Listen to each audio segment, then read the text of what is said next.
Bonjour à tous et bienvenue sur ma chaîne. Alors je suis super contente de vous retrouver cette semaine pour une nouvelle vidéo, un style de DIY. Alors j'ai déjà attaqué le style Japandi il y a quelques semaines de cela. Et donc par rapport à cette semaine, ce que je compte vous proposer, c'est une vidéo sur le style du bohème, tout simplement parce qu'on en voit beaucoup. Ça tourne beaucoup autour du voyage, chose qu'on peut pas faire en ce moment, et je me suis dit que c'était l'occasion de nous évader un petit peu avec notre décoration. Et donc je vais vous proposer, après cette partie théorique, une partie pratique avec de DIY, comme le nom l'indique. Alors les concepts du style bohème. Alors en fait c'est très compliqué aujourd'hui de pouvoir vraiment codifier de façon très précise le style bohème. Tout simplement parce que, alors tout d'abord on a le style bohème un peu plus traditionnel, et en même temps on a aujourd'hui une tendance qui va vers le bohème chic avec des palettes de couleurs qui restent plus dans les neutres en fait. Donc moi aujourd'hui j'ai plus envie de vous décrire la partie un peu fun du côté bohème, inspiré du voyage, inspiré des différentes traditions du monde, inspiré de tous les souvenirs qu'on va pouvoir ramener de nos vacances, des cultures qu'on a découvertes, etc. Parce qu'à la base tout simplement c'est de ça que s'inspire le style bohème. Sur le style bohème on va se retrouver avec beaucoup de matériaux naturels, on va avoir beaucoup de rotin, de bambou, du bois, on va avoir aussi du métal, du verre, du cuir, tout ce qui est matériaux naturels va prendre sa place dans le style de bohème. Ensuite par rapport aux couleurs, alors là surtout il ne faut pas hésiter, c'est que on va plutôt chercher réellement à avoir une palette de couleurs avec des tons vibrants. Ne pas hésiter à prendre peut-être du jaune moutarde, un bleu canard, un rouge brique. Et d'ailleurs dans le style du bohème, il faut énormément jouer avec les superpositions, donc les superpositions de couleurs mais aussi de motifs, que ce soit à partir du tapis persan, à partir du kilim, à partir de tout type de motifs, jouer avec les textures aussi, notamment tout ce qui est pompons, pampi, toutes ces petites choses là ont totalement leur place dans une décoration de style bohème. Concernant les lumières, là vous pouvez vraiment aussi apporter et superposer plusieurs sources de lumière différentes, ne serait-ce que des plafonniers peut-être en verre avec des petits liserés en métal, ou alors au contraire des suspensions naturelles qui auraient été faites à la main, notamment ce qu'on peut trouver aujourd'hui dans le style balinais. Ce qu'on peut avoir aussi c'est des guirlandes et aussi évidemment des lanternes et des bougies. Au niveau des plantes aussi, n'hésitez pas à vous faire plaisir avec des plantes tombantes, notamment à apporter beaucoup de verdure avec des plantes assez imposantes. Surtout aussi, n'hésitez pas à jouer avec tout ce qui est cache-pot, donc cache-pot en matière naturelle, je pense à des cache-pot par exemple en osier, tout ce qui est panier, tout ce qui est aussi cache-pot en métal avec de la jute, etc. Bref. Et ensuite par rapport au mobilier, je pense qu'aujourd'hui pour avoir un beau style bohème dans son intérieur, ce qui est important c'est d'aller chiner des vieux meubles. Même si les pièces ne vont pas les unes avec les autres, ce qui est important c'est que chaque pièce ait sa propre histoire. Et donc c'est vrai que du coup ça peut prendre énormément de temps d'avoir une décoration bohème dans laquelle vous vous sentez bien et qui vous évoque quelque chose à chaque fois que vous regardez quelque part dans votre intérieur. Donc voilà ce que aujourd'hui on peut avoir dans le style bohème. J'essaierai de vous mettre en lien des articles peut-être avec un peu plus de détails. Et en tout cas en attendant, je vous propose qu'on commence tout de suite avec les DIY. Pour ce DIY, je vais utiliser ce cadre trouvé en magasin de seconde main. Donc il est tout simple et en plastique, mais avec le côté doré métallisé, je trouve que justement ça se voit pas trop. Et j'ai aussi ce panier noir que j'ai trouvé pour 1 € et qui va apporter la touche naturelle. Je me suis dit qu'en assemblant ces deux éléments ensemble, ça pouvait nous faire un cadre hyper original et qui reprend tout à fait les codes du bohème. Et en plus, je sais pas vous, mais avec les dimensions, je trouvais que ça tombait pile poil, donc c'est nickel. Pour appuyer ce côté bohème et apporter une touche de couleur, j'ai eu l'idée de réutiliser une vieille jupe que je ne porte plus et qui a néanmoins ce motif hyper original. Du coup, j'ai tout simplement récupéré le fond du cadre doré pour découper un morceau de tissu suffisamment grand et j'ai positionné le tout dans son cadre. Donc au final, j'avais vu un peu large, alors j'ai découpé l'excédent pour que ça évite de dépasser de tous les côtés et que je puisse refermer le cadre sans que ça gêne. Donc voilà ce que ça donne. Ensuite, pour attacher le cadre au panier, j'ai utilisé le système d'accrochage. Donc pour ce cadre, c'était directement sur les fermetures, mais si vous avez d'autres accrochages, moi je pense que ça doit marcher tout aussi bien.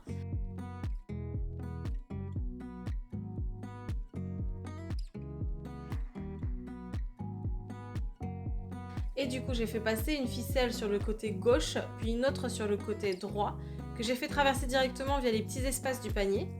Et donc j'ai visé légèrement au-dessus du milieu, tout simplement parce qu'au moment où je vais faire le nœud derrière, je savais très bien que ça allait légèrement retomber. Donc si vous voulez que ce soit bien centré, essayez de l'accrocher quelques millimètres au-dessus aussi. Autre option, si vous êtes sûr de ne pas vous lasser, c'est tout simplement coller le panier et le cadre ensemble, mais du coup vous ne pourrez plus forcément changer l'image dans le cadre. Et sinon j'avais aussi pensé découper le panier et ne garder que le bord, mais j'avais peur d'abîmer le tressage et que ça se défasse au fur et à mesure du temps, donc voilà, j'ai pas pris ce risque. Et finalement cette option était carrément facile à réaliser et elle fonctionne, donc c'est tout bénef.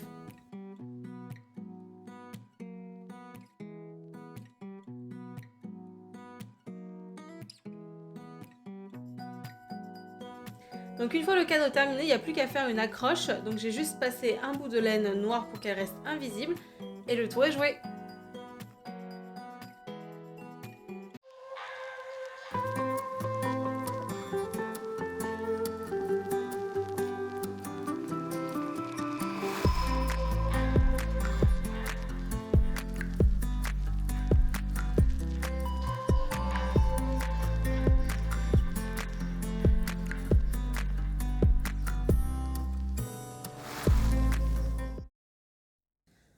Alors pour ce second DIY, qui dit bohème dit forcément coussin. Alors pour ce DIY, je suis partie d'une housse de coussin neutre dans un ton beige clair que j'avais acheté chez Action.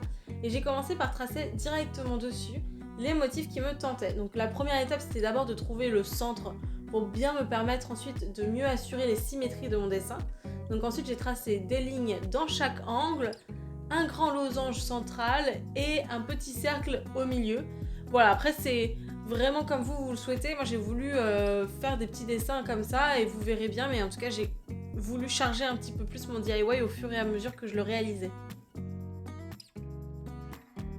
Donc une fois que j'ai le design qui me plaît, je suis venue coudre avec un fil de laine de 3 mm noir les traits en diagonale. Donc j'ai choisi de faire un point chaîne pour créer du relief et de l'épaisseur sur ma housse de coussin. Donc c'est très simple à réaliser. En gros, il faut maintenir la corde avec le pouce gauche et repiquer l'aiguille là d'où elle venait et la faire ressortir pour moi 3 ou 4 mm plus loin. Vous pouvez faire moins, vous pouvez faire plus, c'est comme vous voulez. En faisant en sorte de créer une boucle. Donc je sais pas si c'est clair, en tout cas en image, ça devrait aller, j'espère. Ensuite, pour faire le losange central, quoi de mieux que de réaliser un petit effet frange à partir de macramé. Donc là, j'ai déjà bien avancé pour vous montrer le rendu, mais en gros, c'est très répétitif. Il faut commencer par couper une grande longueur de corde qui doit être plus grande que le périmètre du losange. Puis vous avez juste à couper 8 cm de fil à macramé que vous pliez en deux. Vous passez la tête du pli sous la corde principale et vous rabattez les deux petits bouts de corde dans la boucle et vous serrez. Voilà, il n'y a plus qu'à faire ça sur toute la longueur, donc c'est un petit peu long. Et dès que vous en avez fait assez, il faut coudre la guirlande sur le contour du losange. Donc là, j'essaie de piquer au centre de chaque boucle comme vous pouvez voir en image. Et j'essaie de bien suivre la ligne que j'avais tracée pour être sûre de rester bien droite. Donc quand vous arrivez aux extrémités de la guirlande, alors j'ai fait un espèce de twist bizarre pour que ce soit ressemblant avec le reste plutôt qu'un nœud, mais je crois que c'est un peu la galère à expliquer, alors je vous laisse tout en image en espérant que ce soit autoporteur.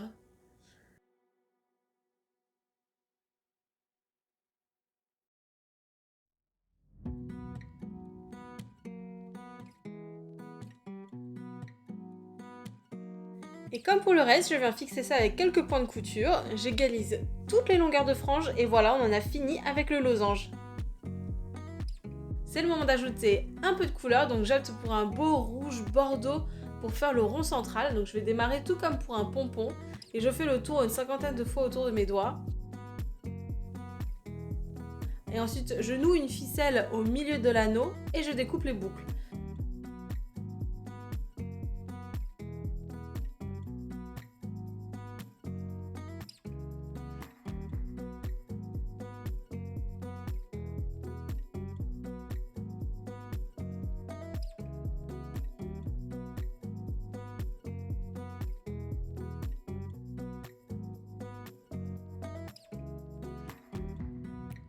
Donc pour former un joli rond, je viens étoffer tout ça en séparant les fils à l'aide d'un peigne. Donc vous en faites pas, si le rond n'est pas parfait, on viendra tout simplement découper ce qui dépasse. Moi pour ma part, je me suis aidée du même anneau qui m'avait servi à dessiner le rond sur la housse de coussin. Comme ça je suis à peu près sûre d'avoir un cercle parfait. Finalement j'ai trouvé que c'était pas assez, alors j'ai fait 2 petits pompons plats supplémentaires dans un espèce de jaune moutarde qui va super bien avec la couleur bordeaux. Donc il n'y a plus qu'à les coudre directement sur la housse, j'ai repris un peu de fil de broderie pour faire quelques points tout simplement. Idem pour les autres pompons, et vu que je trouvais ça encore trop simple, et ben j'ai fait 4 pampilles avec la même laine noire que celle utilisée sur les diagonales, et j'ai fait une 60aine de tours autour d'une vieille recharge de Polaroid. Vous faites littéralement avec ce que vous voulez, moi c'est juste que j'avais ça sous la main, donc bon écoutez pourquoi pas. Et donc ensuite je passe un fil au milieu, je réalise un nœud, puis je retire mon support.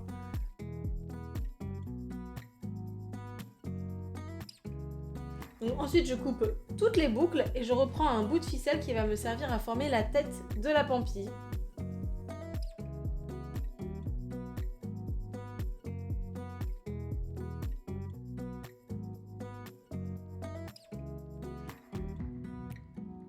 Et enfin j'égalise la longueur pour mes pampilles. Avec les 2 bouts de ficelle qui dépassent de la tête, je vais pouvoir venir les accrocher à chaque angle. Donc je passe un des 2 fils dans l'angle sur le côté, sur le recto, et le deuxième dans l'angle mais sur le verso. Et je retourne la housse pour venir faire un nœud entre les 2 cordes, et il n'y a plus qu'à le faire pour le reste, et ce DIY est enfin fini!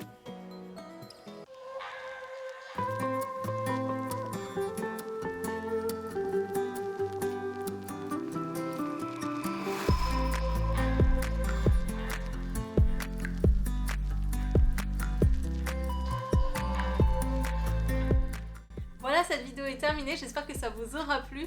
J'espère que ces quelques notions sur le style du bohème auront pu vous aider. C'est vrai que moi je m'étais un petit peu perdue avec tout ce qui est assez aujourd'hui sur des tons neutres et monochromatiques. Et quand on revient vraiment à la source du style bohème, je me rends compte qu'en fait c'est quelque chose qui me parle énormément avec toutes ces couleurs, avec tous ces souvenirs de voyage. Parce que c'est quelque chose que vraiment j'adore faire en temps normal.